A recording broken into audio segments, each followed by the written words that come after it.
Merci pour l'occasion que vous nous avez accordée à cette journée internationale de la femme.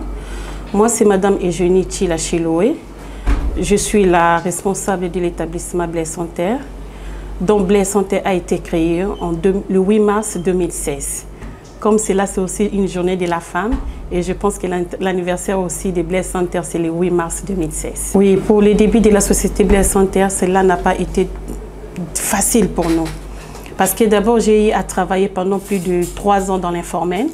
Et tant que jeune fille que j'étais, je devrais maintenant monter quelque chose qui était propre à moi. Cela n'a pas été facile pour nous parce qu'il y a des gens qui ne croyaient pas à nous. J'ai rencontré beaucoup de défis. Premièrement, je n'avais pas de documents, je devais officialiser Blaise Santé. Je n'avais pas l'endroit que je pouvais commencer mes activités.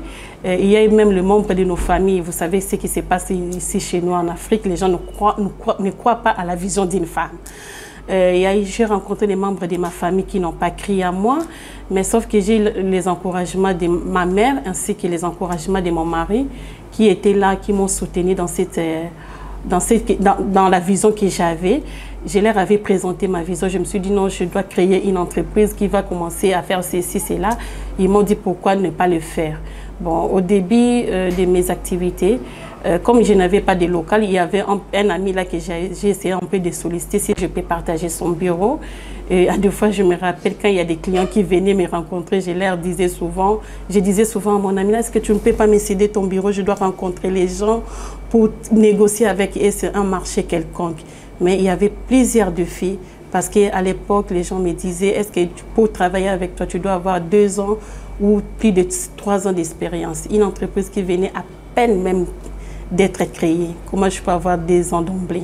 Et cela, c'était tout un problème pour moi au début. Madame Nancy, je pense que lorsque vous êtes venue ici chez nous, vous avez vu, il n'y a pas que seulement des hommes qui Blaise Santé travaille avec eux. Nous avons aussi des femmes et nous avons des jeunes gens que nous encadrons parce que nous avons besoin que la voix de la femme soit attendue. Et si moi-même déjà de mon côté, étant que femme, j'ai eu à rencontrer plusieurs défis parce que j'étais une femme, que les gens ne pouvaient pas m'accorder cette chance-là d'œuvrer.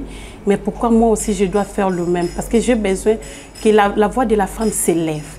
Et là, je prends vraiment la justice au sein de mon entreprise. Et les hommes et les femmes sont traités de la même manière. Il y a dans mon activité phare, la plupart de cette activité-là, ce sont les hommes qui les font.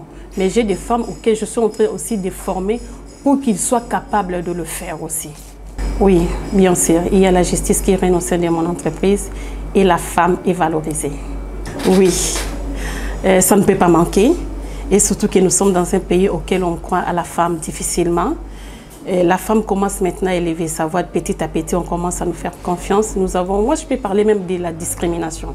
Si je peux parler même de la discrimination, il n'y a pas seulement, quand on parle de la discrimination, on voit beaucoup plus, ce sont les hommes. Les hommes qui ne croient pas à la femme, il y a des hommes qui ne font pas confiance. Moi je peux même dire, il y a même nous-mêmes les femmes, on n'arrive pas à se faire confiance. Parce que moi, j'ai eu à rencontrer, je suis allée dans d'autres entreprises, j'ai rencontré des femmes qui n'ont pas fait confiance. Et je peux vous dire, même actuellement, la plupart des clients de Blaise Santé, ce sont les hommes. À 95%, ce sont les hommes. D'abord, nous-mêmes, les femmes, qu'est-ce qu'on fait pour ne pas subir cette discrimination? Il y a déjà tout un problème, déjà avec nous-mêmes, les femmes. Et comme je vous ai dit, la discrimination ne peut pas manquer, mais on fait tout de notre mieux pour surpasser cela. Moi, j'ai toujours dit qu'il faut mettre beaucoup plus de sérieux dans ce qu'on fait. Il y a des jeunes filles qui viennent chez moi, je leur dis, pour réussir dans la vie, pour que les hommes arrivent à nous faire confiance, on doit mettre du sérieux à ce que nous sommes en train de faire.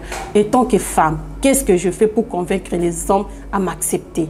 Si moi-même femme, je n'arrive pas à faire quelque chose pour que les hommes puissent m'accepter, comment on veut que les hommes puissent nous accepter? Donc là, c'est déjà un problème que nous-mêmes les femmes, on a. J'ai mis du sérieux dans ce que je faisais et j'ai créé d'abord à ma propre vision. Je me suis dit, j'ai un objectif et je dois atteindre cet objectif. Mon objectif, c'était que Blaise Santé devienne une entreprise de marque. Et aujourd'hui, Blaise Santé est devenue une entreprise de marque et Blaise Santé est devenue un modèle des entreprises féminines qu'on peut citer dans cette nation. Je suis Madame Eugénie Tchila Chiloé. Je viens de la République démocratique du Congo et j'embrasse l'équité.